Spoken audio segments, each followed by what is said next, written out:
Eguerdion guztioi eta mila esker etortzeagatik Gasteizko Udaletxeko Kultur Zerbitzuak antolatutako kazetaritza bertatik bertara jardunaldietara. Bueno, buenos días y gracias por vuestra presencia dentro de las jornadas sobre periodismo organizadas por el Servicio de Cultura del Ayuntamiento de Vitoria-Gasteiz.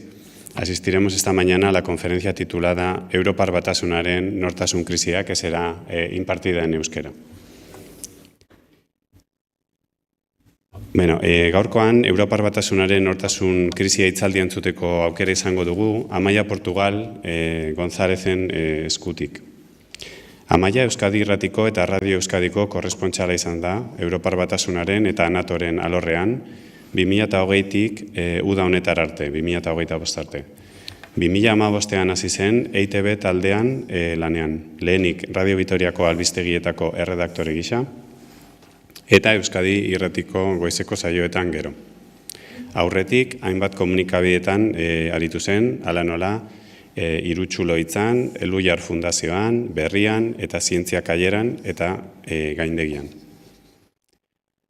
Bueno, decía que la ponente de hoy es Amaia Portugal González, es corresponsal de Euskadi Irratia y Radio Euskadi para la Unión Europea y la OTAN desde 2020 hasta este verano. Amaia comenzó a trabajar en el grupo EITB en 2015 primero y como redactora de informativos de Radio Vitoria y luego en los matinales de Euskadi Irratia.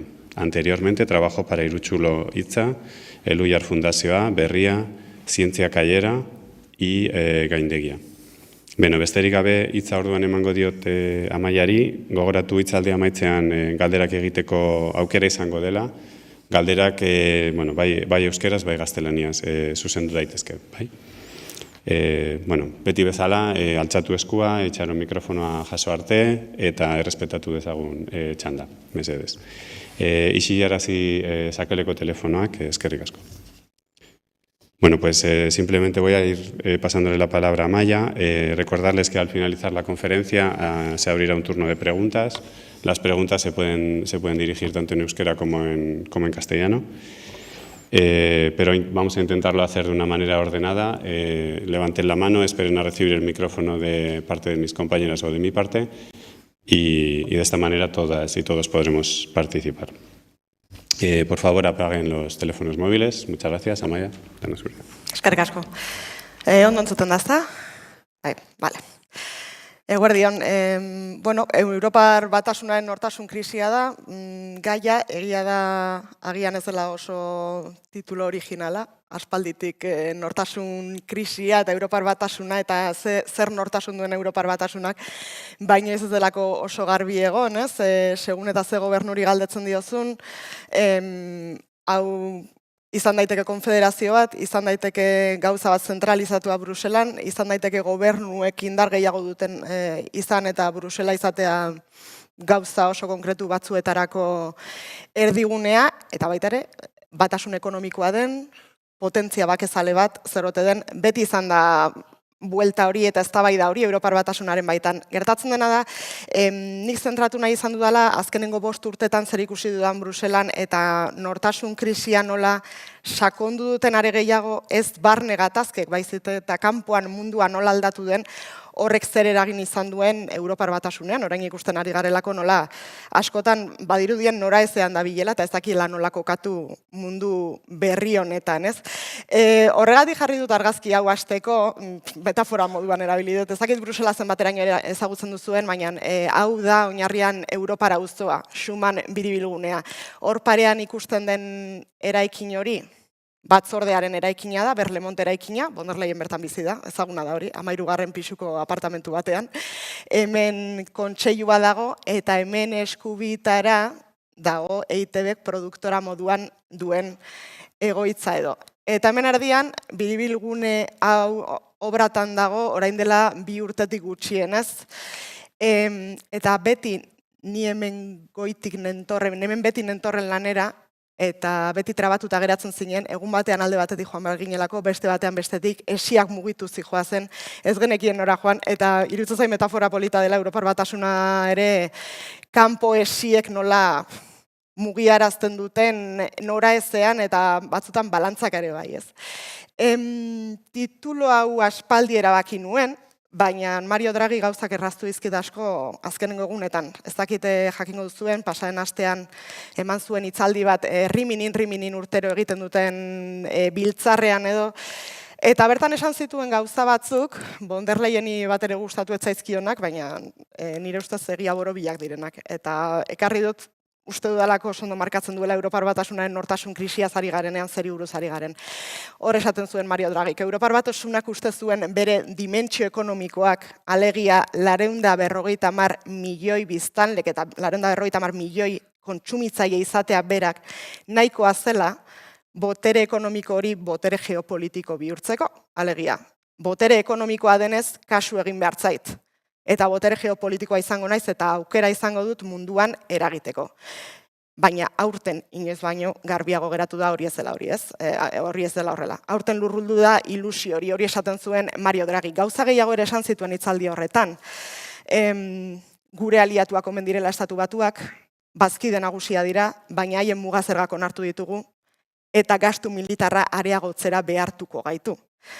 Ukrainari diru gehien eman diona dudari gabe Europar Batasuna izan da, Trumpek nahi duen esango du baina hori horrela da eta datuetan dago, eta ez da armak bakarri da berreraikuntza eta dira gauza asko, eta hala ere, bigarren mailako horrela du Europar Batasunak, ikusten ari da bake negoziazioetan, egin diran saiakera guztietan nola ez duten kontuan hartu.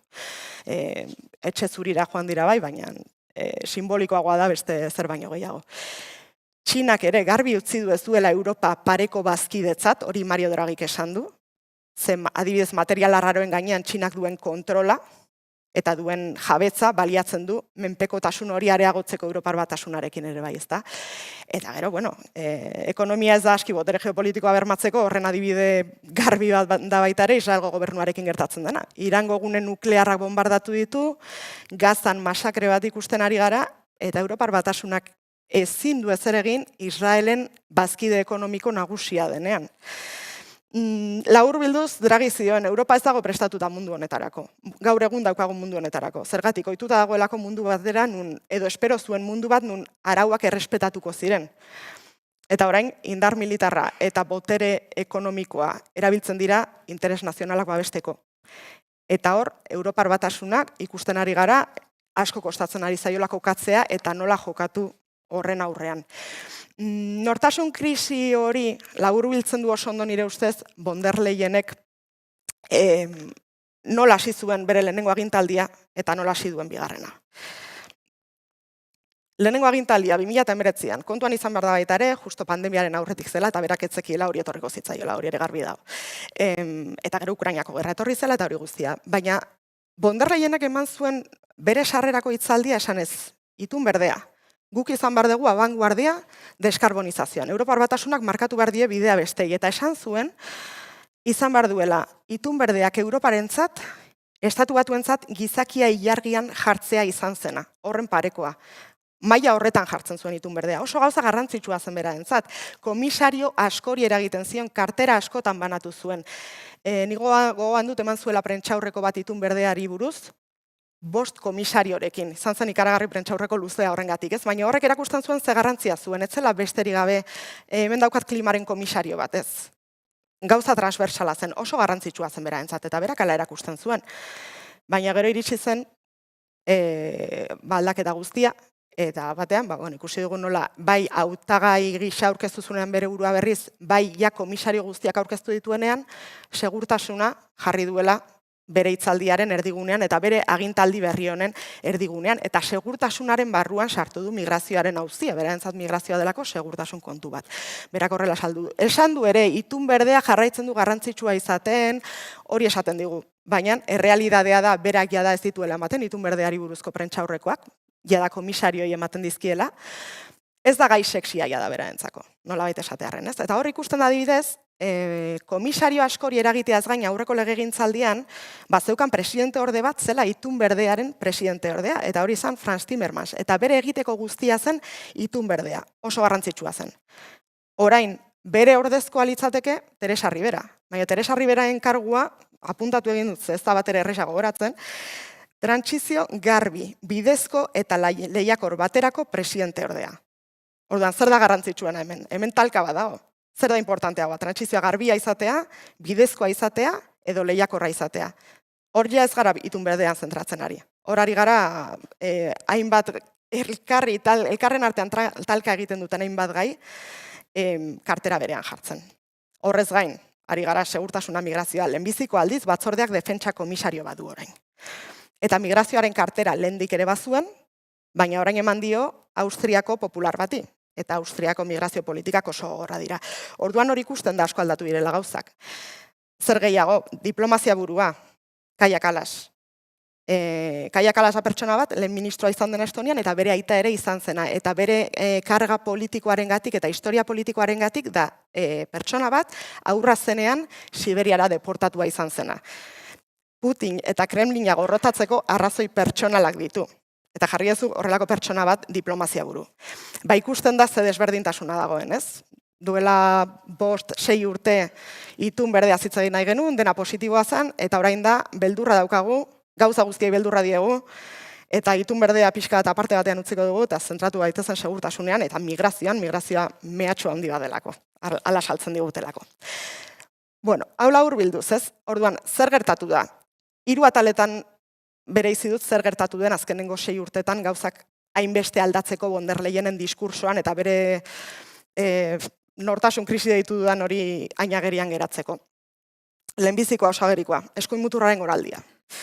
Ezakit, grafiko hau ondo esplikatzeko gaina izan. Hau da Europar Parlamentua barruko eraztuna da nola zegoen Europar Parlamentua hauteskunden aurretik.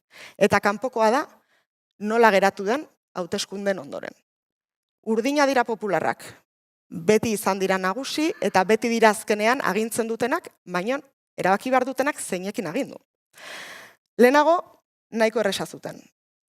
Hori hauek ziren liberalak, hauek berdeak, eta hauek sozialistak, eta hau ezkerra. Ezkerrari egia da, inoez ez diotela jaramon handirik egin, baina ikusia honekin ze gehiengo zabala zeukaten. Eta hau zen, 2 gris hauek ziren eskuin muturra. Orain ikusten duguna da, liberalak zenbat murriztu diren, hemendik honea. Hau, eta neurri handi batean Ciudadanos galdutako eurodiputatu guztia dira. Berdeak ere nola murriztu diren, eta hori izan daiteke Itunberdearekin desenkanto moduko bat. Eta batez ere ikusten duguna da eskuin muturra nola ziren. Hemen genituen erreformistak, Meloni eta hemen Le Penenak zeuden. Eta hemen daukaguna da orain. Melonien erreformistak hazi dira. Hazi dira ikaragarri Orbanenak, patriotak. Eta beste gris berri hau da Alemaniarako alternatiba. Beltzez geratzen direna dira atxiki gabekoak inora, baina gehien bat eskuin muturrekoa dira, kontuan izan beltz honetan dagoela Albise Perez adibide moduan. Orduan honekin ikusten duguna da, popularrek orain ikusten dutela, eskuinera begiratzea daukatela gehiengo alternatibo bat osatzeko. Eta eskuin muturrak ze boterea duen. Ikusten ari gara hemen, hemizikloaren laurdena baino gehiago hartzen dute. Honek den aldatzen du. Honek aldatzen du zer den importantea, ze gai jarri behar diren agendan lehenengo, eta nola eztabaidatzen den gai horien inguruan, legeak ateratzeko orduan. Hori Europar Parlamentuari dagokionez, baina goazen beste instituziora, Europar Kontseilua. Europar Kontseiluan, von der Leyen hasi zenean, ez dugu esango eskuin muturrik ez zegoenik gobernu buru eskuin muturrekoik, hor daukagu Viktor Orban. Baina zer gertatzen zen Viktor Orban, beraz zen ardi beltza. Beti izan ardi beltza hor, hamarkada baino gehiago darama, Hungariako lehen ministro, eta gero zeuden beste batzuk, egia da zegoela Morawiecki Polonian, baina Polonian hain zuzen ere, orain Donald Tusk sartu da, pixka zentristagoa da orain. Zegoen Txekiar Errepublikakoa, baina beste perfil badaka, diskretoagoa da. Orban zen beti zarat egiten zuena, eta zarat egiten jarraitzen duena, ez? Ardi beltza. Baina, gertatu dena izan da, von der Leyen bere lehen legegintzaldi horretan ikusi zuen, nola, eskuin muturra sartzen ari zen oso gobernu potenteetan. Eta hemen daukagu Giorgia Meloni, Italiako gobernuan. Eta Italiako gobernua gainera da eskuin mutur puroa. Beste batzu dira hibridoak eta, baina Italiako gobernua da eskuin muturra, gehi eskuin muturrerago. Melonik bere eskuinean du Matteo Salvini. Eta horrela iritsi zen, eta beldurra handia zegoen hasieran, baina Giorgia Melonik beste estilo badaka. Eta izan da oso inteligentea. Iritsi zen, eta Italiatik kanpora egin zuen, lehenengo bidaia izan zen Bruselara. Eta Brusela iritsi zen, eta kazetariei egin zizkien lehenengo adierazpenetan esan zuen, nator erakustera ez garela martzianoak. Eta esaldi horrekin oso inteligentea izan zen, eta bilatu zituen puntu komunak batzorde horretako eta kontseiluko konservadore klasikoekin, popularrekin esango dugu. Eta puntu komun hori migrazioa da. Eta jakindu, bere migrazioan bere politika estiloa zabaltzen hor. Egin dugu normalizatu, eskuin muturra neurri batean. Zer esaten dugu, bai, hau da eskuin, ez dut nik esaten, baina esaten dute, hau da eskuin muturrona, erreformistak. Eta hau da eskuin mutur txarra, patriotak. Ze haue dira, Viktor Orban da, Errusia zalea, eta hori guztia. Eta orduan, batean ikusten dugu nola eskuin muturraren diskursoa ez den bakarrik transversal bihurtu alde guztietan, baizik eta normalizatu ere egindan, eta Giorgia Meloni ez den hain martzianoa, berak esan zuen bezala ez. Pixka bat hori da, lortu duena, hori da bere arrakasta hundienetakoa, eta gainera gero gertatu da, herberetan egia da orain hauteskundeak dituztela eta ezakigu aldatuko den edo ez, herberetan izan dute eskuin muturreko lehen ministro bat, Belgikan dute ez eskuin muturrerakoena, baina bai Meloniren familia politikoko lehen ministro bat, eta beste herrialde batzutan ez du eskuin muturra gobernatzen, baina eskuin muturri gabe ezin dute gobernatu. Da, Finlandia, Kroazia, Suedia, hor koalizio gobernuak edo haien babesarekin gobernatzen ari direnak. Orduan, hor ere asko aldatu dira gauzak, kontseiluaren baitan dauzkaten eztabaidetan. Hone guztia zer ekarri du, aipatzen ari ginena. Itun berdearen gaiak behera egin duela erabat. Argazki hau da, atera nuen argazki hau auratzean ikusten da Brandenburgoko atearen gisakoa den hori, Bruselan 50-enariako parkean dagoena. Hau da, justu Europar Parlamentuko hauteskundeak baino hilabete gutxi batzuk lehenago. Nekazariak kalera atera ziren. Eta nekazarien artean egongo dira ideologia guztiak. Baina, jakin dute kapitalizatzen, eskuin mutura jakin du inor, baina hobeto kapitalizatzen nekazarien kexak itun berdeari buruz. Itun berdeak behartu dituelako nolabait nekazariak ikuskaritza gehiago egitera, burokrazia gehiago, eta horren inguruan kexa asko zegoen. Horrek ondoratu egingo zituela. Eta eskuin muturrak jakin zuen hori bere terrenora eramaten, eta esaten, eske beste hau edenak burokrata batzu dira ez dizuete lagunduko. Bozkatu guri. Gu badakigulako zer egin behar dugun. Itun berdea suntsitu egin behar da ez. Eta horrelako gauzekin, itun berdea suntsitu duten ez dakit, baina hasi ziren red tape izeneko horri buruz asko hitz egiten batzordean. Red tape deitzen diote alegia burokraziari, papeleoari. Eta azken aldian eman dituzten prentsaurreko guztiak, batzordetik eman dituzten prentsaurreko guztiak itun berdeari lotuta ez dira izan itun berdearen proposamen berriak egiteko, baizik eta dagoeneko onartuta dauden arauak urardotzeko, aflojatzeko nolabait, ez? Eta izan da burokrazia arintzea. Eta burokrazia arintzea ondo egon liteke, eta ulertu liteke nekazarientzako gehiegizko lana dela eta ez dela haien lana gainera. Baina burokrazia arintzeak ekarri du aldi berean esatea, burokrazia arintzeko egingo duguna da ikuskaritza gutxiago. Eta ingurumen ikuskaritza gutxiago egiten ari baldin bazara, nola beteko duzu deskarbonizazio helburu hori, ezta? Gainera ez da nekazaritza bakarri, nekazaritzatik hasi ziren eta gero hasi dira industria elektrointensiboari ere burokraziak entzen, eta beste hainbati. Eta hor burokrazia arintzen baldin baduzu eta ikuskaritzak arintzen badituzu, nekez beteko dituzu deskarbonizazio helburuak. Hori izan zen bat, burokraziarena aurretik, erregaidun autoena, eta azken egunetan ere albiste izaten ari da, badakizu Europar Batasunak adostu zuela, adostu zuten, eta hala atera zen, erregaidun autoen salmenta debekatu egingo zela 2025-tik aurrera.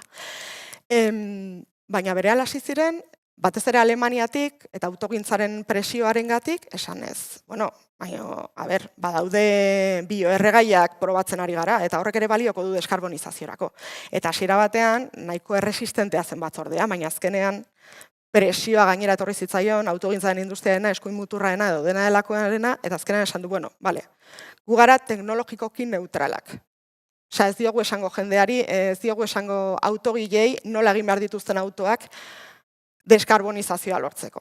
Naiz eta badakiten autoelektrikoa dela bide eraginkorrena, baina hortan gaude. Eta azkena, basosoiltzearena ere aipatu nahi nuen, basosoiltzearen aurkako erregulazioa izan zelako, iaia von der Leyenek bigarren agintaldian aldatu zuen lehenengo gauza. Basosoiltzearen aurkako erregulazioa zen, erregulazio oso da regulazio berritzaile bat, eta bere helburua da, 3. herrialdetatik inportatzen ditugun larrua, egurra, kakaoa eta horrelakoak, bermatzea ez direla ekoizpen prozesuan ez dutela basosoiltzerik, deforestaziorik eragiten, ez dutela kalte klimatikoa handiegirik egiten, eta orduan zertifikatu batzuk izan behar zituzten. Orduan zer gertatu zen, horrek indarrean sartu behar zuen iazko abenduan. Lehenengo fasean sartu behar zuen iazko abenduan indarrean. Eta von der Leyenek bere bigarren agintaldia hasi zuenen hartu zuen lehenengo erabakia izan zen, hori atzeratzea. Egin zuen proposatu eta Europar Parlamentuak onartu zuen. Beraz, denen errua da egia esan. Baina, bueno, aurtengo abenduan sartu beharko luke indarrean, ikusiko dugu zer gertatzen den. Baina, ikusten ari gara adibide batzuk nola itun berdea ari den pixkanaka bere bidetik ateratzen. Eta deskarbonizazio helburu horretan, 2050erako Europar Batasunak deskarbonizazio erabatekoa nahi baldin badu, ea nola lortuko duen ikusi beharko da gauza hauekin. Eta itun berdeak bere egin duen bezala, segurtasun auziek egin dute gora. Eskuin muturraren efektua da, Bruselan eta beste donon. Lenguaia belikoa areagotzen dela, ez? Erasotuak gara alde guztietatik eta batuta heldu behar diogu eta gogor egin behar dugu denen kontra. Hor, ezagutzen baldin baduzu pixka bat instituzioen funtzionamendua nola den Europar Batasunean, badago txandakako gobernuaren figura. Europar Batasuneko kontseilua, estatukide bakoitzak eraman behar du lekukoa 6 hilabetero. Aurreko presidentzia izan zuen Poloniak, eta oraingoa duet Danimarkak. Eta hor, bere leloetan ikusten da lenguaia beliko hori. Poloniaren leloa zen, segurtasuna, Europa harridura ikurra. Bitz. Eta harridura ikurra. Segurtasuna. Danimarkarena da, Europa indartsua aldatzen ari den munduan. Eta hori ikusten da, pixka bat dela, eskuin muturraren efektua da nola, babestu behar dugun, kanpo erasoetatik, eta hori guztia. Eta hor migrazioa sartzen da. Von der Leyena bere diskurtsoetan migrazioaren gaia segurtasunaren barruan sartzen du beti. Eta eskuin muturraren lorpena da, sartu izana migrazioa gainerakoen agenda eta diskurtsoetan barruraino. Eta argazki hau ekarri dut oso adierazgarria delako nire ustez, argazki hau da 2023koa. 2023an, zen von der Leyen, Melonirekin, eta orduan Herberetako lehen ministro zen Mark Rutterekin, liberala bera, Tunisiara, akordio bat sinatzera, migrazioa, ez dute horrela esango, baina migrazio fluxuak geldiarazteko. Eta Tunisiarekin egin duten bezala, badituzte akordioak, maila handiagoan edo txikiagoan, baina badituzte akordioak baita ere, Mauritaniarekin, Egiptorekin, Marokorekin ere asko hitz egiten dute. Eta akordio horiek, azkenean dira, migrazio fluxuak eteteko, esaten dute, giza eskubideak babestuko dituztela, baina nola babestu behar dituzte? Kanpotik ikusita, ez? Eta hori Melonien lorpen bada. Argazki hau oso adierazgarria da. Eta zer esanik ez, Albania eredua. Italiak, entzungo zenuten, Italiak Albaniarekin sinatu zuen akordio bat, eta ditu migratzaileentzako zentroak Albanian. Italiara sartzen alegintzen diren migratzaileak eramaten dituzte Albaniako atxikitze zentro hauetara. Pentsa ezina zen, orain dela 5 urte, Europar batzordeak proposatzea hutsa horrelako zerbait egitea Europar Batasun osorako. Ez dugu esango hori proposatu duenik, baina von der Leyenek batzuetan hitz egin du irtenbide berritzaileei buruz. Eta eufemismo horrek ezkutatzen duena da, ez zehazki Albania eredua, baina bai, migratzaileentzako zentroak 3. herrialdeetan, eta izango lirateke bakarrik, migratzaile bat iristen denean Europar Batasunera eta eskatzen duenean, asilo eskaera eskatzen duenean, eta asilo eskaera ukatzen baldin bazaio, Europar Batasunean gera ez dadin, eta jatorrizko herrialdera bidaltzerik ez badago, bidaliko ditugu zentro horietara. Ez dute esan hori egingo dutenik, bai esan dute aztertuko dutela, eta irtenbide berritzaile deitu dute. Eta gauza hauek, eskuin muturraren goraldirik gabe, ziren erabat pentsa ezinak. Eta beste bat da, herrialde seguruen kontzeptua. Horri buruz ere asko hitz egin da. Ez badaudelako herrialde batzuetako migratzaileak iristen direla, eta errefuxiatu estatusa eskatzeko eskubide osoa dute jakindan nondik datozen, ez? Gerratik datozelako. Orain ari dira hitz egiten 3. herrialde seguruen kontzeptua malgutu egin behar dela. Sirian Al-Assad kanporatu duten momentuan, Zipreko lehen ministroa hasi zen esanez, Ziprea Siriara asko iristen ziren, hasi zen esanez, bueno, baina Sirian gune guztiak ez daude gerran. Gune guztiak ez dira arriskutsuak. Ikusi beharko da baita ere bakoitzan ondi datorren, eta batzuk agian itzul daitezke. Eta horrelako diskursak normalizatzen ari gara, pentsa ezinak ziren gauzak dira. Bata da, nortasun krisi horretan, Europar Batasunen nortasun krisi horretan nola eragin duen eskuin muturraren goraldiak. Eta bestea, bigarrenan eztzako adar gehien dituena, Ukrainako gerraren efektua. Ukrainako gerra izan da, xok ikaragarria edonorentzat. Kazetarientzat izan zen, egun batetik besterako gauza bat, eta pentsatzen eta agintariak informazio gehiago izango zuten, baina denak nahiko ez ustean harrapatu zituen gauza bat izan zen. Bakigu Putinekin harremanak ez dira inoizonak izan, Europar Batasunaren eta Errusiaren artean, hau dena lehertu baino hilabete batzuk lehenago Borrell egon zen Moskun, Lavrovekin sekulako zalaparte egon zen, prentsaurreko horren ondoren, Krimearen 2014tik da hor, Donbass, baina xok handia izan zen ikustea egun batetik bestera, nola Errusiak inbasio erabatekoa egin zuen, Europar Batasunaren bizilaguna den, eta Europar Batasunean sartu nahi duen herrialde baten kontra, ez? Eta nola 3 egunen buruan, ia Kieven zeuden. Butxako masakrearen irudiak, ez ditugu bere alakoan aztuko batzuek ikusi genituenean. Eta gogoan dut nola, hau dena gertatu zen 2022ko otsailean. Aste gutxi batzu lehenago, pare bat aste lehenago. Joe Biden ari zen adierazpenak egiten, esan ez gure inteligentzia zerbitzuek diote hau gertatuko dela inbasio erabatekoa, eta ez hitz egin horrela, tio. Osea, ez lenguaia beliko hori erabili, lasaitu, favorez, ez hitz egin horrela gugenden urduri bere lenguaiaren gatik. Eta azkenean, neurria handi batean, arrazoi zuen. Eta orduan etorri zen xoka, ze hau gertatu zen astean bertan, asteburuan aparteko kontseiluak egin ziren Bruselan, eta batean ikusten dugu, bakearen Nobel sariduna dena, horregatik ekarri dut argazki hau Martin Schulz da, Europar Parlamentuaren presidente zen 2012an, Europar Batasunari bakearen Nobel saria eman ziotenean. Eta domina hori da, ez? Eta nola, bakearen Nobel sari hori eman zioten, ez delako txikia Europar Batasunaren lorpena bakearen aldetik. Bigarren Mundu Gerratik atera eta gero, 80 urtean, ez dugu gerrarik izan elkarren artean. Estatu kide direnen artean ez da gerrarik izan. Hori ez da txikia, hori ohitu gara horretara, baina ez da Europar kontinentea izan da beti elkarren artean borrokan izan den kontinente bat, eta hori aitortzeko modukoa bada berez, ez? Baina orduan ikustea bakearen Nobel sariduna egun batetik bestera erabakitzen kontseilu aparteko horretan 250 milioi euro jarriko ditugu Ukrainak arma hilgarriak izan ditzan, guk emango dizkiogu Ukrainari armak Errusiarrak hil ditzaten, hori gogorra izan zen. Hori entzutea gogorra izan zen. Klaro, erabaki hori hartu duzu, eta batean erabaki duzu berez, bakezalea den instituzio ez, eremu bat, figura bat, Europar Batasuna ez delako instituzio bat, batean sartuko dela, gerra honetan sartu egin behar dugu. Ez sartu, baina bai, Ukraina babestu behar dugu erabat, eta ados egon zaitezke doz, eta hor ez da handiak egon dira, eta egongo dira. Baina erabaki hori hartu zuten. Ukraina babestu behar zela bai alai, bai, bukaera arte, eta behar bezain beste. Baina ez daukazu arma hilgarririk, ez daukazu ejertzito komunik. Industria militarra desagertzen joan da, normala den bezala. Guretzako hau, bake egoera normaltasun egoera bihurtu zelako, hamarkaden ondoren. Eta orduan batean esaten dugu, ez, hau ez da posible. Aztu. Ez da posible, aldatu behar dugu dena. Eta gerra moduan jarri behar dugu, ez gugu gerran gaudelako, baina badago esaldi bat Kalasek eta beste batzuk askotan aipatzen dutenak, esaten dutenak. Ez gaude gerran, baina bakean ere ez. Eta hor kokatzen gaituzte. Grafiko honek usteet erakusten duela, benetan xok bat izan zela estatukide guztientzat.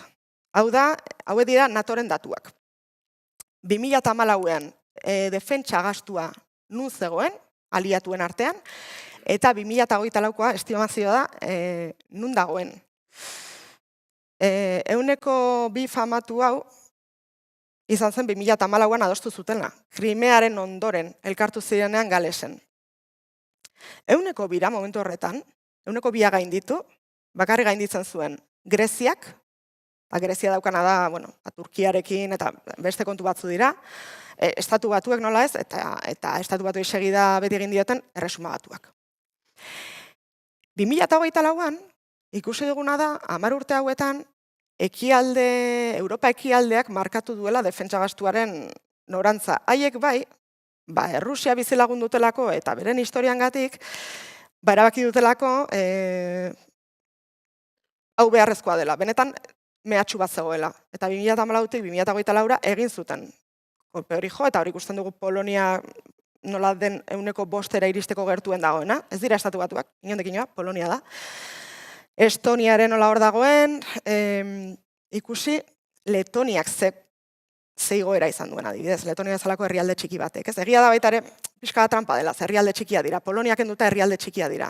Barne produktu gordinaren portzentajearena ez da modurik onena neurtzeko seguruenik. Baina hemen ikusi dugu igo zirenak 10 urte horietan, eta Krimeaz geroztik batez ere igotzen joan direnak gastua izan direla batez ere ekialdekoak eta nordikoak. Eta gainerakoek jarraitzen duzutela benetan sinistu gabe, Errusia mehatxu bat izango zela, esan Frantziak euneko 2 ozta pasa zuen 2024an. Ordurako ja gauzak estutzen ari zirenean, beraz ez dakat datua, baina 2022an Euskal Honun zegoen. Espainiar estatua ez da iritsi, euneko 2, aurten iritsiko omen da, eta hemen ikuste ditugu Italia, Belgika, Luxemburgo. Inoret zegoen gerra moduan, inoret zegoen gerra mentalitatearekin, eta hori ala zen, eta izan da shoka handia. Eta shoka handia izan da, Ukrainako gerrak ekarri duen beste albondorio bat izan direla menpekotasunak. Menpekotasunak eta energia menpekotasunak batez ere nola geratu diren agerian. Argazki hau atzo aurkitu nuen eta grazia handia egin zidan eta erabaki nuen jartzea. Ze hau da 2011koa. Ikusi hemen zelagunak diren denak. Angela Merkel, Mark Rutte, François Fillon eta hemen Dimitri Medvedev. Denak elkarrekin Nord Stream lehenengo odia irekitzen, ez? Hau 2011 zen, Krimeakoaren aurretik. Baina gas menpekotasuna Krimeakoaren ondoren areagotu egin zen. Eta gainera hasi ziren eraikitzen Nord Stream 2. Ikusi egon nola bukatu duen hori guztia, sabotajeak eta debekuak eta dena delakoa, ez? Baina joan da, Europar Batasunak Errusiarekin zuen gas menpekotasuna, joan da, areagotzen eta areagotzen eta areagotzen azkenengo hamarkadan ere bai. Eta batean, 22an, erabaki zuten, hau ez da posible, zigortu behar dugu, ez diogu Errusiari diru gehiago emango, gasa erosteari utzi behar diogu, ordu esan genuen, bale, baina gasa nori eroseko diogu orduan. Guk ez dakau. Geneukan bakarra zen, Eskoziakoa eta Erresuma Batua joan zen. Paradoja bat da, zeitun berdean, bera egiten ari zera, berez Europar Batasunak energetikoki burujabea izateko duen modu bakarra denean, energia berriztagarriak. Ez dago gasik Europar Batasunean. Orduan, esatezu, bale, Errusiako gas guztiak kenduko dut. Baina menpekotasunak garatuko dituzu beste batzuekin, eta hori da gertatzen ari dena. Zorionez, Norvegia daukate, eta Norvegiarekin harremanak dira, normalak, ez? Europar Batasuneko estatukide bat balitzezala, eta Norvegiak ematen dio, Europar Batasunak jasotzen duen gas importazioen erdia edo orain Norvegiarena da. Baina nori ari da erosten orain Europar Batasuna?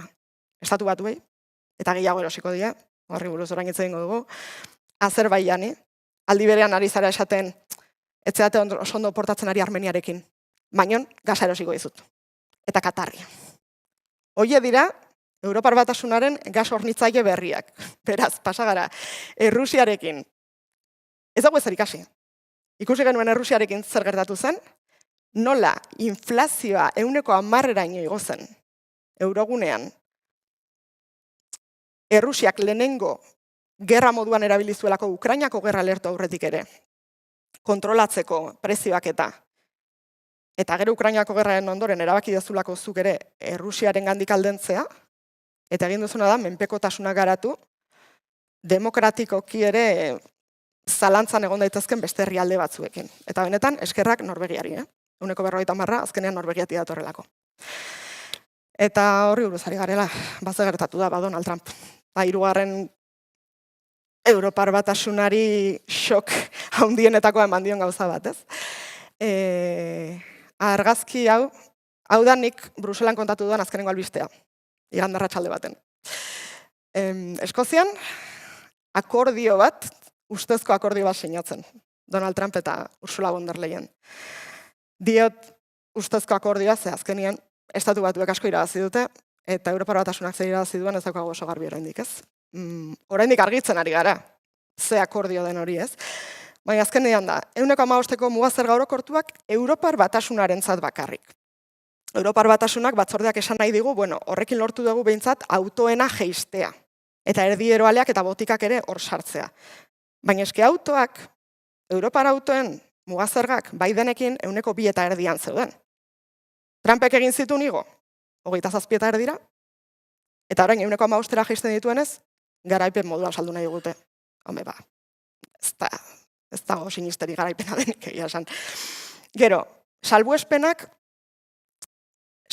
daude, mugazergetan salbuespena daude, baina Estatu Batuei interesatzen zaizkien sektoreetan. Estatu Batuek Europa behar duten sektoreetan. Hegazkin gintzan, botika generikoetan, osagai kimikoak, horrelakoetan daude salbuespenak. Ez dute lortu, Europar Batzordeak ez du lortu, ardoa salbuetsita geratzea.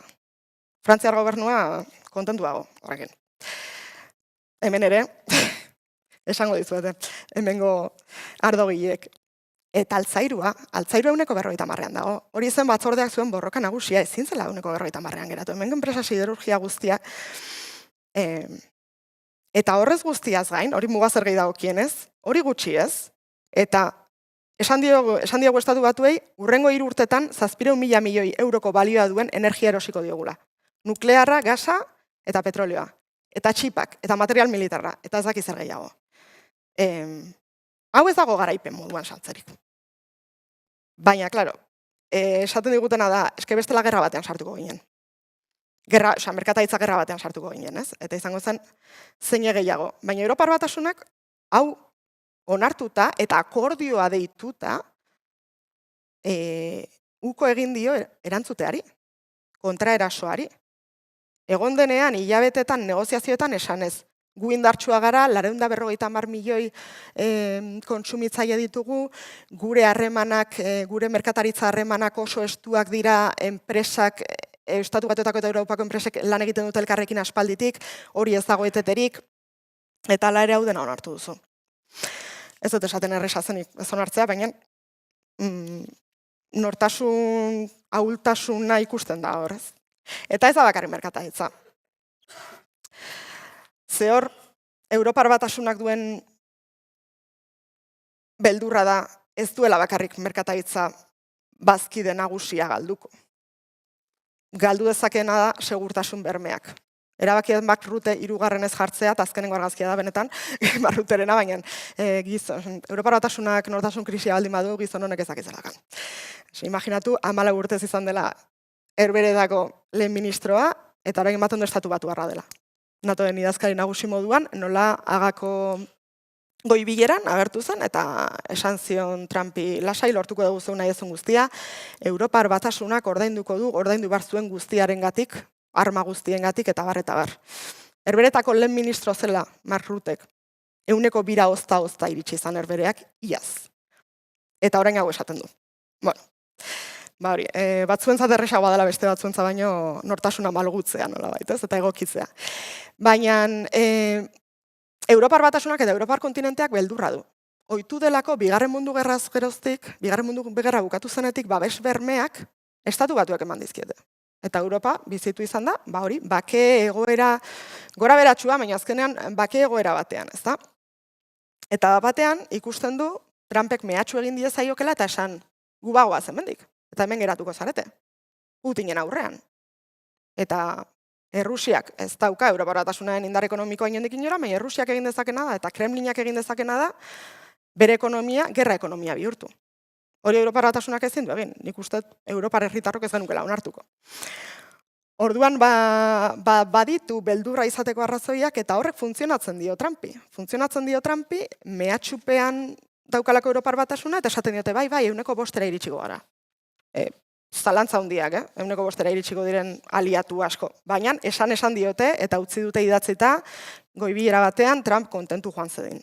Eta niretzako hemen punturi larriena da, ez dakit larriena da, baina niri nahiko larria iruditzen zaidana da, Europar Batasunak industria militarra garatu nahi du berriro, berpiztu nahi du, baina horrek denbora darama. Eta Estatu Batuek badituzte armak Ukrainarako. Eta hauek esate dute jarraituko dutela Ukraina laguntzen armekin. Baina Estatu Batuek esate dute, ez gu ja nahikoa oparitu dugu. Hori bai, nahi baldin baduzue, nik, Estatu Batuek, salduko dizkizuet armak Europar Batasunari eta Europar Batasunak emango dizkio Ukrainari. Karo, aliatuen artean ari gara, teorian. Denak aliatua gara, edo hori esan ziguten. Aliatuak ginelako bukatu zuten Europar estatuek sartzen Afganistanen, Iraken, eta horre denak ekarri duen ondorio guztiekin, ez? Azkenan 5. artikulua bat erasotzen badute, denak erasotzen gaituzte, Estatu Batuek bakarrik aktibatu dute. Ez du beste inork aktibatu, orain arte. Eta horren ondotik etortzen zaizu aliatu hau, esanez, nik baditut armak, baina ez ditut oparituko, erosi izkiazu, eta emango dizkiogu Ukrainari. Puntu honetan gaude. Badago beste gauza bat, nik ez dudan nortasun krisi moduan hartzen, baina uste aipatu beharrezkoa dela gauzak nola dauden ikusita, eta da gazaren kontua, ezta. Neri hau ez zait iruditzen nortasun krisi bat, han bizitu dugunaren arabera ikusten dugulako, Europaren bazter honetatik, Europar Batasuneko bazter honetatik ez dugula ulertzen. Baina Europar Batasuneko denean dago, Bigarren Mundu Gerraren traumen ondorio dela. Eta estatukide askok, erruduntasun konplexu handia daukatela holokaustoaren gatik. Eta horrekin ikusi genuen, Hamasen erasoa eta 6 egun pasa zirenean nola von der Leyen joan zen, Tel Avivera, elkartu zen Netanyahurekin, eta hau esan zion. Badakit, Hamasen erasoari emango dio zuen erantzunak, erakutsiko duela Israel demokrazia bat dela. Bueno, ikusi dugu zer gertatu den. Eta von der Leyenek ere ikusi du, eta asko jeitsi du. Esanet, lehenengo hilabetetan jarraitzen zuen asko esaten. Israelek bere burua defendatzeko eskubidea du, eta hori beti esango du. Eta Hamasena beti kondenatuko du, eta hori guztia. Baina, azkenengo hilabetetan, gosetearen irudiak gogorregiak izan dira, eta ez da hori bakarrik. Ikusi du nola Israelgo gobernuak beste behin ez duen Europar Batasuna potentzia geopolitiko bezala, ez dion jaramonik egiten. Eta Europar Batasunak finantzatzen du, Rafan eta beste toki askotan, blokeatuta egon den laguntza humanitarioaren zati handiena. Europar Batasunak arrazoi pertsonalak ditu, Israelgo gobernuarekin oso haserre egoteko. Eta orduan, bapatean ez, baina maiatza ekaina bueltan, aurtengo maiatza ekaina bueltan, bapatean entzun dugu von der Leyen iguingarri hitza erabiltzen. Hau iguingarria da. Gazan, Israel sartzen ari den bezala eta zibilen aurka zibilak erasotzen, hori iguingarria da. Ez da kontsolamendu handia, baina behintzat zerbait ikusi dugu, ez? Nortasun krisia baino gehiago niretzat sinesgarritasun krisia du Europar Batasunak auzi honetan. Ze ari zara Ukraina babesteko eta Errusia zigortzeko aleginak eta bi egiten, eta beste guztiei esaten hori egin behar dutela, baina gero zara gai Israelgo gobernuarekin duzun elkartze akordioa pixka bat ukitzeko ere. Eta hor von der Leyenek asko du esateko, ze elkartze akordioa erabat eteteko eskumena badu berak. Berak egin dezake. Berak jaiki daiteke goiz batean eta sinatu eta akordio hori bertan bera utzi. Ez du egingo. Beste modu bada, elkartze akordioaren zati batzuk, batez ere merkataritzari dagozkionak, arelegi Israelgo gobernuari mina handia egin dezaioketenak, horiek eten ditzakete estatukideek ados jartzen badira. Behar dute gehiengo kualifikatua. Ez dago gehiengo kualifikaturik. Ez dugu ikusi orain arte. Ikusi ditugu estatukide konkretu batzuk, ikusi dugu Espainia, ikusi dugu Irlanda, ikusi dugu Belgika, Luxemburgo, Suedia orain herbereak esan ez hau ez da posible. Zerbait egin behar dugu. Gaurtik, larun bat arte, atzerri ministroen bilera informal bat dago Danimarkan. Ez dira aurrez aurre egon, azkenengo atzerri kontseilu azkeroztik, izan zela uztaian uste dut. Ez dakit zerbait mugituko den. Zerbait mugitzen ez bada, igual estatukide hauek, oso lotxagorrituta dauden estatukide hauek, igual beren kabuz mugimendu beren bat egingo dute, baina ez dauka indarbera. Hori badakigu, ez dauka indarbera, Europar Batasunak egiten badu beste gauza bada. Sinesgarritasun krisia eta sinesgarritasun arazoa diot, ze askotan. Europar Batasuna joan da Afrikara eta bereziki Hego Afrikara esatera izue. Ezin duzue jarraitu Errusiarekin harremanetan, eten behar dituzue gauzak, zerbait egin behar duzue Ukrainaren kontuarekin, eta Hego Afrikak erantzun dio. Zaiza esaten. Guagara joan gara, Guagako auzitegira joan gara Gazakoarekin, eta zuek zaizarete beste aldera begira.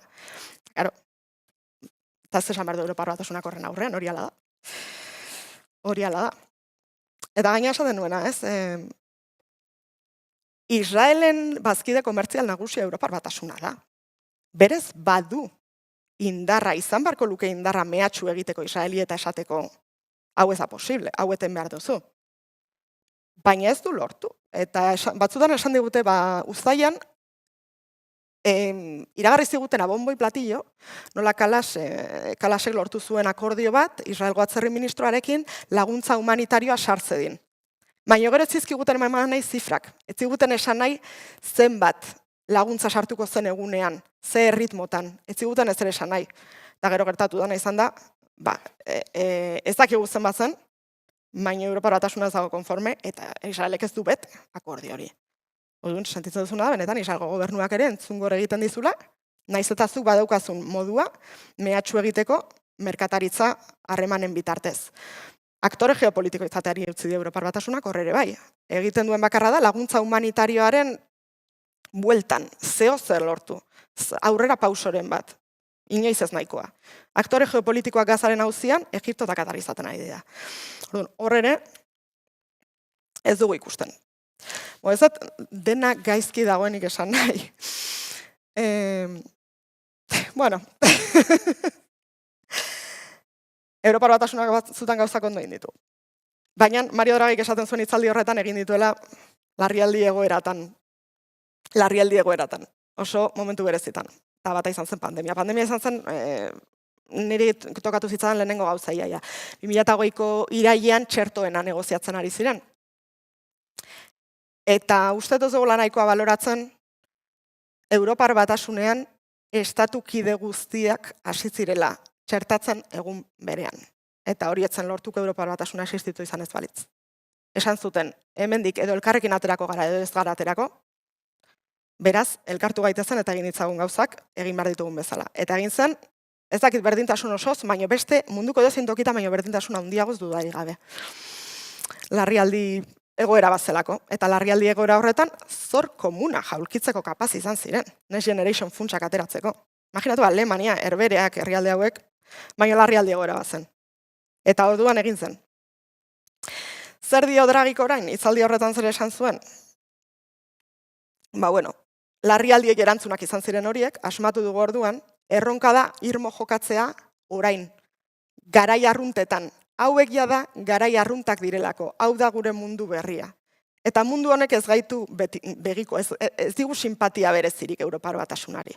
Eta ez da geratuko Europar Batasunaren erritual luzeen zain, ea zer erabakitzen dugun bere indarra guri inposatzeko beste hirugarren herrialde batzuek. Hori delako Europar Batasunean arazo nagusietako bat, ez? Azken finean ez dira estatu batuak, ez daukate gobernu zentral bat. Eta gobernu bakoitza mundu bada, eta denak ados jarri behar dira, edo gutxienez gehiengo kualifikatu bat lortu behar da. Da elefante bat, da oso moteldi joan prozesu bat, edo zein erabaki hartu behar duenean. Eta hori desabantaia handia da Europar Batasunarentzat. Ez dakizen batera engaldatu daiteken hori, baina saiatu behar dute hor neurri batzuk hartzen. Kontua da, Bruselak nahi du mundu bat, non denak bat datozen, Bruselak esaten dugu gara zintzoak. Putin gaiztoa da, bakea behar dugu, merkataritzak izan behar du bidezkoa eta librea, eta ez inposatua. Zuzenbide estatuak eta ongizate estatuak egon behar dute erdigunean. Baina hori da Europar Batasuna nahi duen mundua, eta bai, mundu hona da, baina burbuila bat gara. Europar Batasuna burbuila bat da horretan. Eta inguruan daukagun mundua aldatzen ari da kontrako norabidean gainera. Orduan, Europar Batasunaren erronka orain da, ez geratzea bazter batean esan ez nik arrazoi dut eta zuk ez. Zerbait egin beharko du. Talka eta konfrontazioa bilatu behar baldin badut, konfrontazioa bilatu beharko du. Ez zaio gustatzen, baina Trumpek lehenengo borroka argita garbirazi du. Merkataritza negoziazio batean, 1,5ko mugazergak ezarri dizkigu eta Europar Batasunak ez du erantzungo. Hori ja lehenengo porrota da, argita garbi. Hau da, egin nahi dutena Schumanneko biribilgunean. batzuei gustatuko zaie, beste batzuei ez, estilo kontua da, baina behintzat norabide garbi batzuk ikusten dira, nondi pasa behar den jendea, eta nora mugitu behar den batetik bestera. Eta hori da Europar Batasunari falta zaiona. Finkatzea norabide zehatz bat, azken finean, 2019an gauza bat esaten zuen, 2024an ia kontrakoa esaten du, nortasun krisia are gehiago sakontzen ari da. Eta ez dakit, ea lortzen dugun pixka bat hori aldatzea alako batean. Horixe da, eskerrik asko.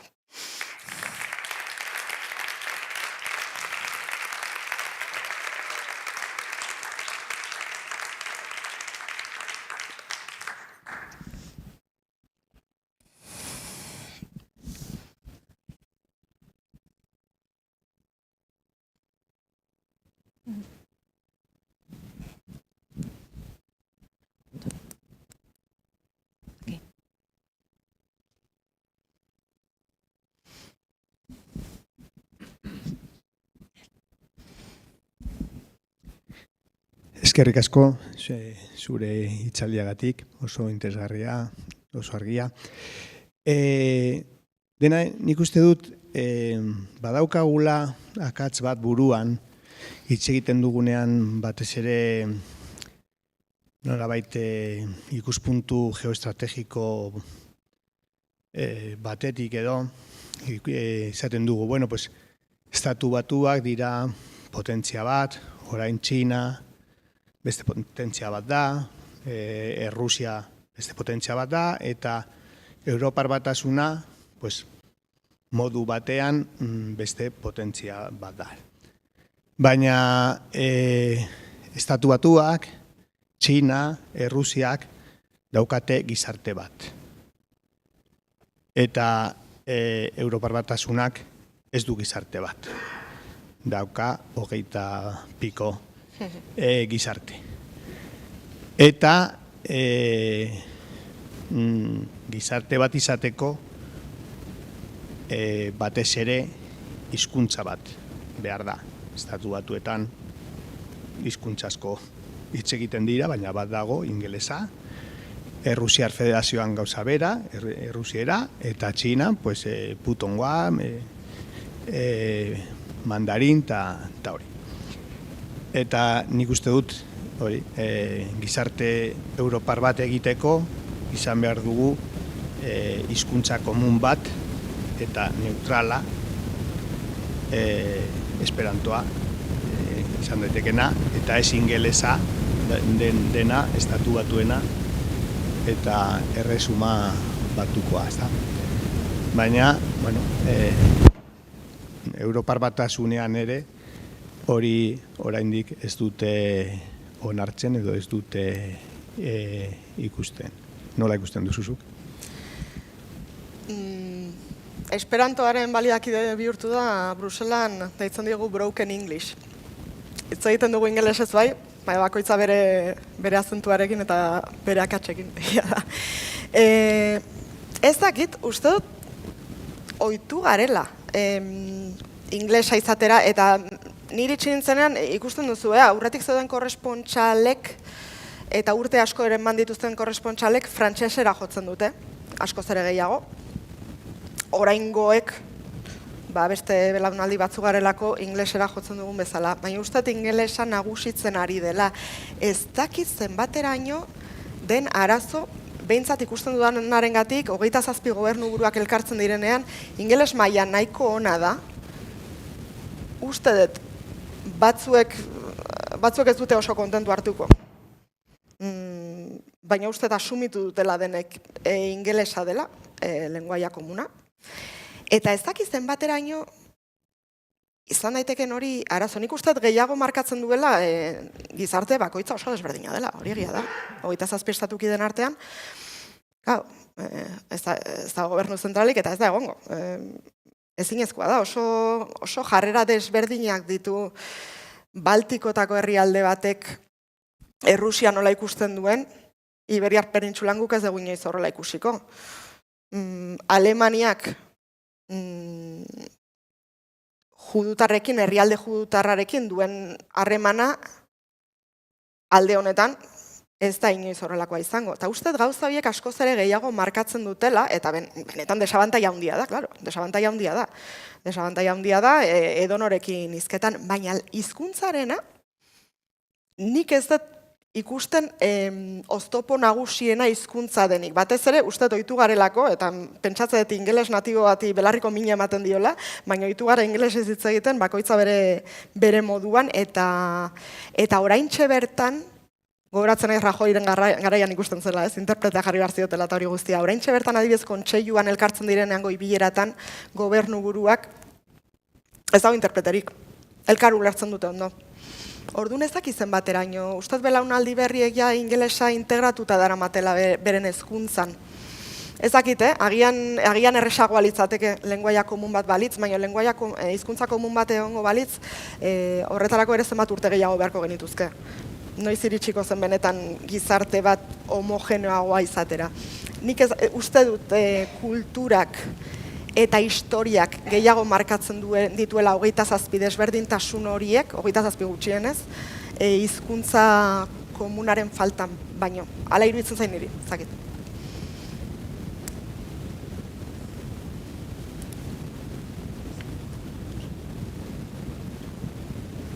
Opa, bi galderatxoz esan duzu, lehenengo proposamena, gaur egun mundu mailan dakagun indar geopolitikoa, Europar Batasunera, utzaren urrengoa da. Hortik botako, zera ikusten duzu ze Europar proiektuaren zuk aipatu duzun bezala bakea, baina betidanik egonda lotuta batez ere Frantziak bultzatuta armada Europarraren ideia. Inoiz ez da garatu, baina zuk esan duzuna gaur egun 5% aldu behar baldin bagera, suposatzen du diru hori ez dela joango hezkuntzara, ez dela joango zerbitzu sozialetara eta bar. Baina, dakagun arazoa hori da zuk esan duzu, Europar Batasuna bakarrik gure burutan bizi. Gainera Euskal Herrian oso, esango nuke, oso eurooptimista garela. Idea izango litzateke, posible izango litzateke sortuko balitz Europar Batasunaren mailako estrategiak bat garatzeko industria eta dauden armadak koordinatzeko izango ginateke momentu honetan bigarren indar armatua munduan. Baina hori ez da gertatuko. Ez da gertatuko, dakaskaulako nazio estatuak erdian. Eta nazio estatuari gelditzen zaion azken eremua armada da. Orduan, hori batetik gero beste galderatxo bat positiboan jartzeko. Momentu honetan Trumpek egin duen gauza marabilloso bat da estatu batutako politikan gehien funtzionatu duen indarbiguna erauzi USAID. USAID da mundu mailan izango nuke giza eskubideen erakundeak mantendu izan duen indartsuena. Eta gero, oso importantea dena da, ikerkuntza medikuntzan. Batez ere Afrikan eta bar. Hitz egin duzula COVID-ari buruz eta bar. Etorkizunan izango dugun arrisku ikaragarri bat, armadarekin batera izango dira horrelako gaixotasunak eta bar. Ikusten duzu, posible izango litzatekela, hor esan duzun bezala, garapen, Europar, garapen laguntzaren eta laguntza humanitarioaren estrategia batean, estatu batuak libre utzi duten utzune hori betetzea? Uste dut, hor duela Europar Batasunak erresen agian. Bai, armada komunarena, urrats batzuk paperaren gainean ikusi ditugu. Borrellek aurreko diplomazia buruak txosten batean utzi zuen beharrezkoa zela zerbait egotea. Ez armada, ez ejertzito bat osorik. Baina bai, hitz egiten zuen 5.000 tropa izatea Europar Batasunarenak larrialdi egoera konkretu batzuetan, eta ez zuen zertan gerra baterako izan, baina edozein, orain suteekin ikusi dugun, eta hori guztia, ez? 5.000 laguneko tropa bat egotea Europar Batasunaren mando bakarrarekin despliege azkar baterako. Hori izango litzateke lehenengo urrats bat, baina egia da, ez dakit, zaila da, zegia da defentsaren kontuan inorez dagoela eskumenak askatzeko prest.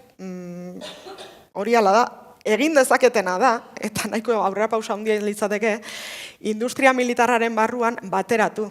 Ze estatukide bakoitzak tanke desberdina baldin badauka, eta estatukide bakoitzak misil desberdinak erabiltzen baldin baditu, ez dira kompatibleak. Eta hori, agian arazo handiagoa da hori ejertzito komunarena baino. Zer batean hasi dira, ez, bueno, Ukrainara ze bidaliko dugu. Bueno, ni ditut patriotak, ni dakat ezak izan, zenba gauza desberdin dazkagu. Zer gertatzen ari da hemen, ez? Eta gero gara, hasi dienen industria militarra garatzearen kontuarekin ados egon zaitezkeala, ez?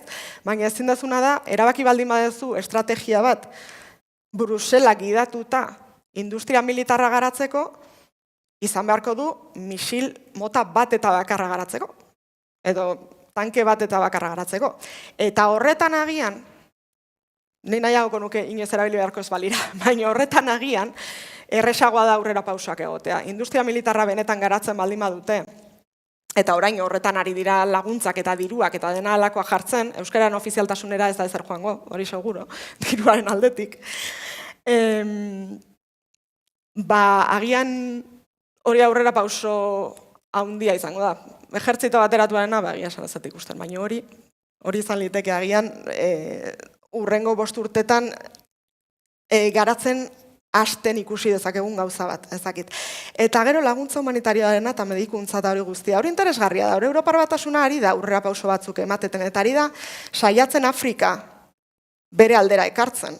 Ze hori izan da, helburuetako bat, ez esaten zutelako, bueno, Afrikan zeuden, Afrikak Errusiarekin, Afrikako herrialde batzu behintzat Errusiarekin harreman oso estuak dituztelako, eta gero, bueno, Warnerreko mertzenarioen historia guztia, eta hori guztia hor dago, ez? Nahi baldin badezu erakarri alako kontinente bat, alako potentziala duen, eta alako indarra izan dezaken kontinente bat zuregana, egin dezakezun gauzaik onena da, alde honenetik egin. Eta hor hasi ziren, fabrika batzu garatzen, txertoekin, COVID-arekin hasi zirenean, Hego Afrikan, eta beste hainbat, uste 5 gune zabaltzeko proiektua sinatu zituztela Afrikan. Lortzen baldin badezu, elkarlan bat, hori oso aberasgarria izan daiteke. Hor ez dut aipatu, baina horre merkataritza harremanetan ere, honek guztia daukan gauza honenetako bat da, orain Europar Batasunak esaten dula, bai, dibertsifikatu behar dugu. Ezin dago estatu batu hemen pegon, gauza nola dauden ikusita, eta hor Latinoamerika dago. Eta hor ere ikusi beharko da Mercosur sinatzeko balioko ote duen honek guztiak adibidez. Ze beti urtetan etenda egon den gauza bat da, Frantziak zalantza asko ditu, nekazariak gainera etorriko zaizkiolakoan, itun berdea errespetatuko ez dutelakoan, eta hori guztia ez, baina ikusten ari zarena da, estatu batuak zure bazkide kutxun hori, ez dela fidagarria inondik inora, 115ko mugazera jarri dizkizu eta zakizu zen batean joko jarriko dizkizun, ze utzi diozu bidea zabalik nahi duen egiteko Trumpi, urrengo urtetan, saiatu beharko duzu gutxienez diversifikatzen. Eta beste tokietara begiratzen, mundu asko zere zabalagoa delako. Badakigu estatu batuak ze botere duten, baina estatu batuak dute baita ere munduak eman dion boterea. Besteek eman diogun boterea beraekin harreman komertzialetan. Oso zaila da, harreman horiek etetea oso garatuta daudelako, eta estatu batuetako eta Europako enpresak oso elkarlotuta daudelako, baina gauza nola dauden ikusita dibertsifikatzea ezinbestekoa izango da, bai merkataritzaren aldetik, eta bai eske Afrikara iristeko, igual daukazun modurik onena da, benetan laguntza humanitarioan proiektu komuna garatzea, eta bide horretatik, auskalo ez ote zaizkizun beste proiektu batzuk karriko. Ez dut datua buruan zehazki, baina uste esan zigula Šefčoviček merkataritza komisariak uste esan zuela, estatu batuak entzen baldin badituzu ekuaziotik, munduko merkataritza harremanen 87% geratzen dela oraindik. Ez da gutxi. Gehiago hor badago zer egin. Ez da besterik gabe estatu batua galtzen baldin baditugu, ez du zer egiterik. Beste 87% geratzen zaizu, esploratu mundu hori ez.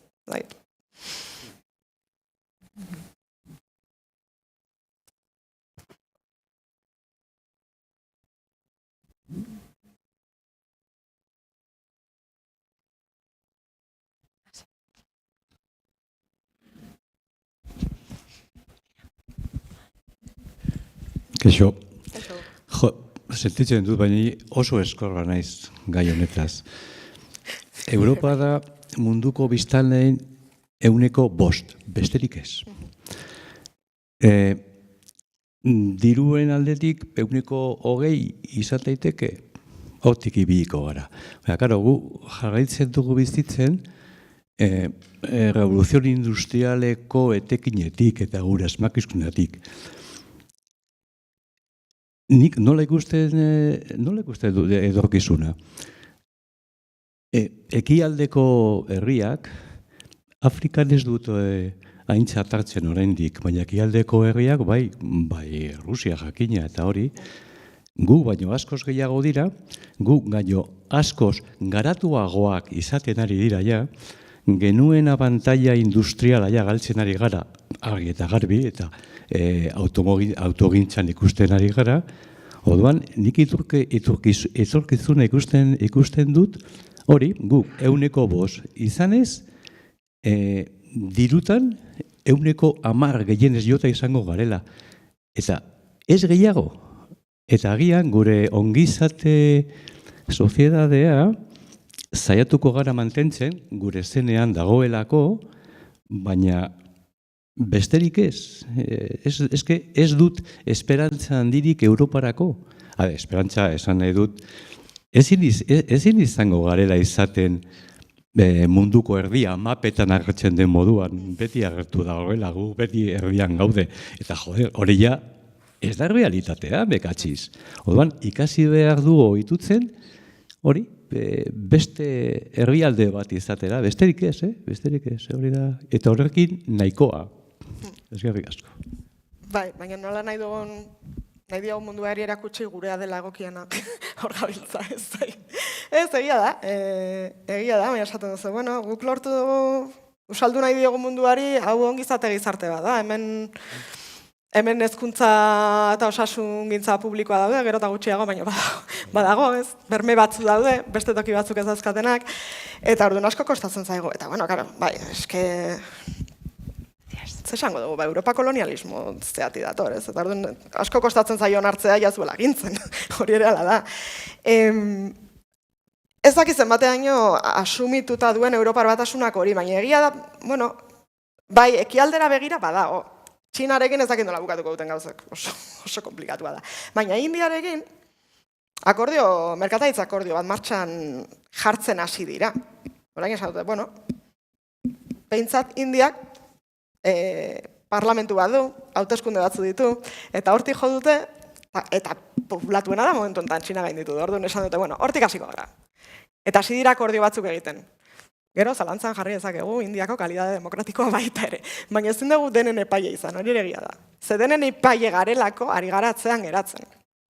Ez, potentzia ekonomikoa izan da, eta izango da oraindik. Badakielako, uste Europar Batasunak jakinduna izan da, bueno, guk ez ditugu txikia garelako, kontinentea txikia delako, guk ez ditugu hainbeste baliabide propio, naturalak, baina espezializatzen jakindu Europar Batasunak. Horregatik adibidez Estatu Batuek onartu dizkiote salbuespenak hegazkin gintzaren alorrean, edo gailu medikuak, edo ez dakit, adimen artifizialean ikusiko dugun orain iristen dan. Baina gauza batzuetan, Europar Batasunak oso gauza espezializatuak ditu, beste batzuk ez dituztenak, eta hori baliatzen du baita ere bere aberastasunerako, askoz ere gehiago ezin du egin. Esaten dugunarengatik, baliabide naturalak ez dauzka, ez da Txina bezala ezin du ibili litioa eta beste material arraro batzuk saltzen, hori ez dauka. Populazioa ere, bueno, mugatua du, baina ez hainbeste, Estatu Batuak gutxiago dira. Estatu Batuarrak gutxiago dira, hori ere ala da. Bai, ez dakitzen batean onartzen dugun hori.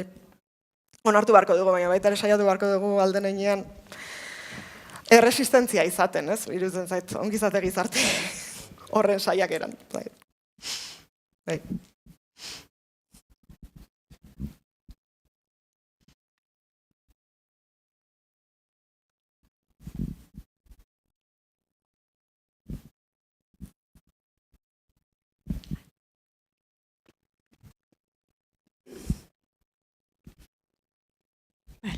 Kaixo. Kaixo.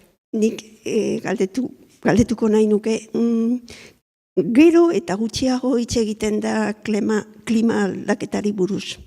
Eta nik uste dut atxeraka guazela.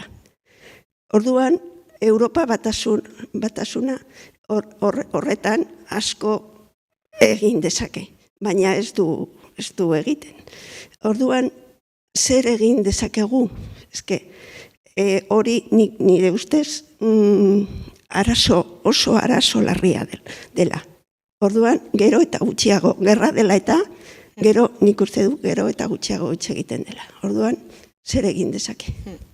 Eta ez da gerra bakarri da, lehenago aipatzen nuena eskuin muturraren goraldiak eman dio beldurtu egin du batzordea eta esango nuke Europar Batasuneko instituzio guztiak. Ez dutela hainbeste hitz egin nahi klima aldaketari buruz, badakitelako, beldur direlako, boto emaile batzuk galduko dituztela.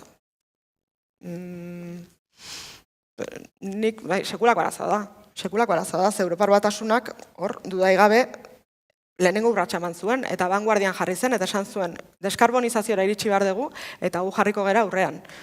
Eta beste guztiak jarraituko gaituzte. Eta guk erakutsiko diegu bidea bestei. Eta batean egin du, alde batera, esaten du ez egia da, hor dago, jarraitzen dute lanean, ez dugu esango ez dutela lanean jarraitzen. Baina askoz ere garrantzi gutxiago ematen zaio orain. Gerrarengatik dirua beste toki batzuetara dijoalako eta eskuin muturrak jakin duelako kapitalizatzen, badakizu asko hitz egiten dela hemen ere, Agenda 2030 ez dakiz gauza hauek, ez? Eta eskuin muturrak jakin du kapitalizatzen batzuen frustrazioa. Izan daitezke nekazariak, izan daiteke industria elektrointentsiboa eta bar. Ez dakit nola buelta eman horri. Nik ez nioke, ni von der Leyen banitz, esango nuke, perfil bajuago bat mantenduko dut, ez dut hainbeste hitz egingo ni jendaurrean itun berdeari buruz, baina jarraituko dugu lana egiten. Eta ez dakit egiten ari diren. Irutzen zaitez, ez lehen esaten nahi nintzen, nik uste energetikoki paradoja bada eta burugabekeria bada Europar Batasuna egiten ari dena. Esaten ari gara, sekulako gas menpekotasuna daukagula, eta energetikoki burujabeak izateko daukagun modu bakarra da, gure energia berriztagarrien industria propioa garatzea. Eta orain, ari gara hori, bigarren plano batean uzten. Horrek arazoak ekarriko dizkigu, bihar bertan.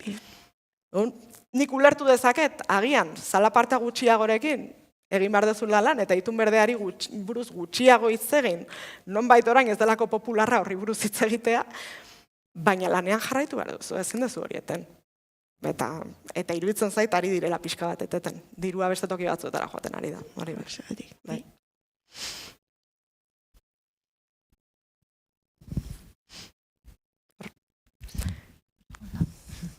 Bai, eskerrik asko itzaldeagatik, eta galdera bat, 4 urte barru dola, hauteskundeak izango dira, ez Europa mailako hauteskundeak.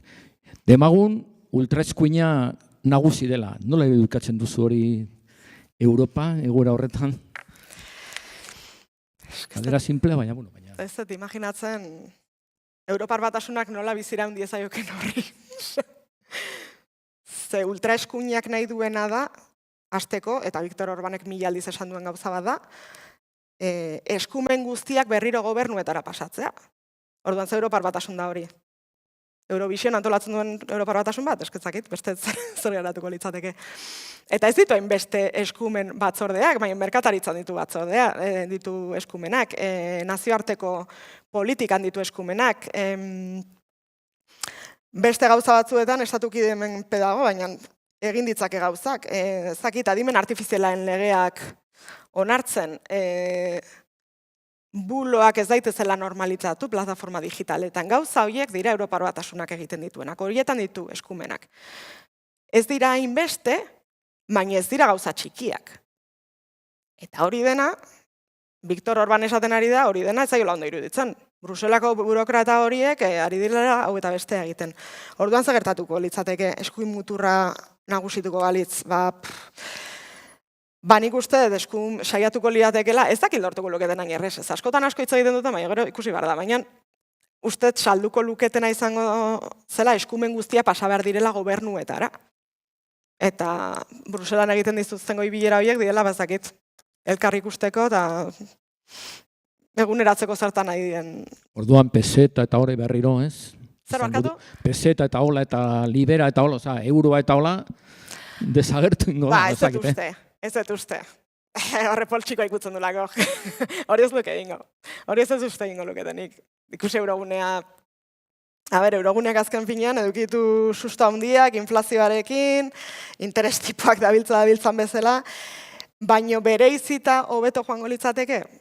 Ez dakit, ekonomia tartean dagoenean eta ekonomiarentzat gauza onak izan direnean, hori ez dakit ikutuko luketen, mira. Hori ez dakit ikutuko luketen, euroaren kontua adibidez.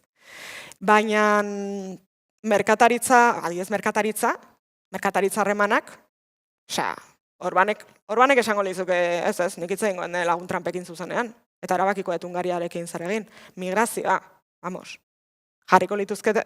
Pentsa, gaur egun, Schengen gunearekin, ari gara ikusten, naiz eta Schengen gunea existitzen den, eta 40 urte bete ditu aurten. Eta hasi dira ospatzen, eta esatu zen, baina zer dago ospatzeko. Ari zaretek, estatu kide asko ari dira jartzen kontrolak. Kontrolak iaia aleatorioak, ze oso aitzakia gutxi jarri behar dituzte kontrola jarri alizateko, batzordeari jakinarazi behar diote kontrolak ezartze dituzten bakoitzean. Baina oso, Frantziak 2015-etik ez ditu kendu. 6 hilabetean behin berritu behar ditu, baimenak, baina baimena eskatzen duen bakoitzan esaten du, ez? Terrorismo arrisku dago. Edo, errubiko mundiala izan zutenean Frantzian. Hori izan zen aitzakia bat adibidez, kontrola jartzeko.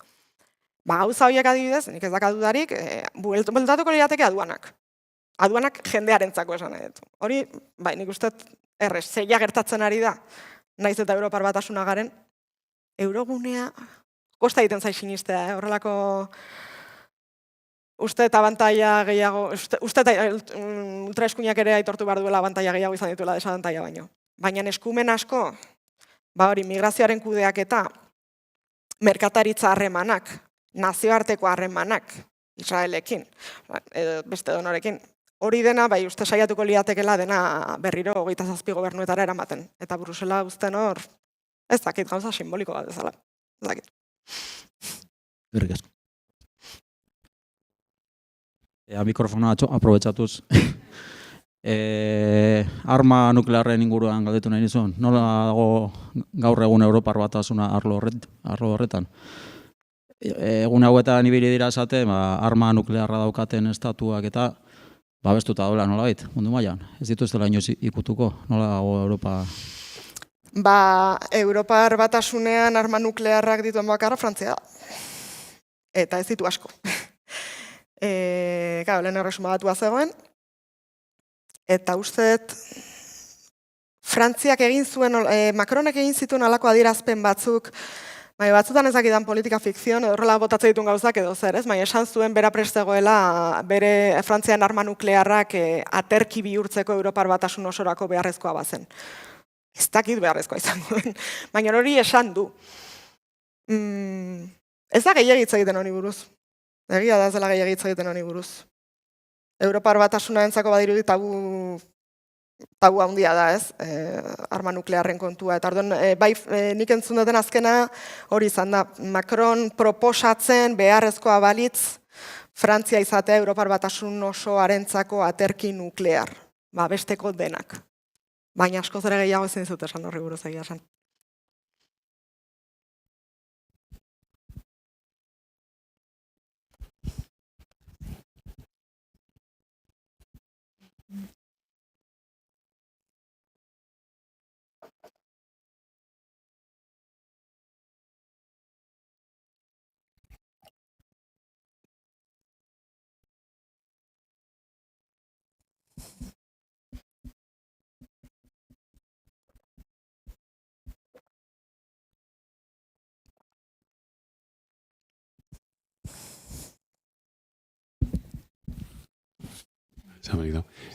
Azkenengo galderarik, norbaitek egin nahi dio?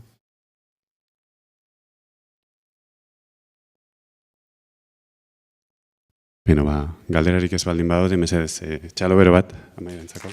Eskerrik asko, entzutagatik.